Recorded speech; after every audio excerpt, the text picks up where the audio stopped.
যখন দুর্দিন ঘনিয়ে আসে তখন মাথা ঠান্ডা রাখাই সবচেয়ে জরুরি কাজ।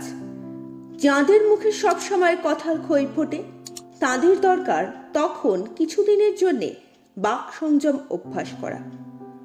দুর্দিন আসছে এই খবরটুকু যাঁদের কানে পৌঁছে দেওয়ার মানুষ ছিল না, তারা কবি, অধ্যাপক, রাজনীতির পণ্ডিত অথবা নেতা যাই হন না কেন, তাদের উচিত এখনো কিছুদিন নিজেদের ভাবনাগুলিকে যাচাই করে নেওয়া।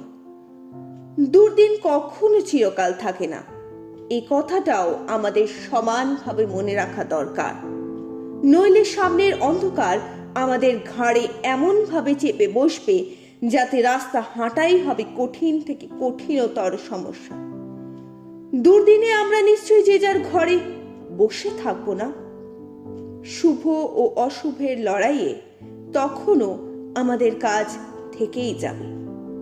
কেউ কেউ আমাদের ছেড়ে চলে যাবেন ভিন্ন আদর্শের কথা বলে অথবা নীরবে, যার যেমন রুচি ও অভ্যাস।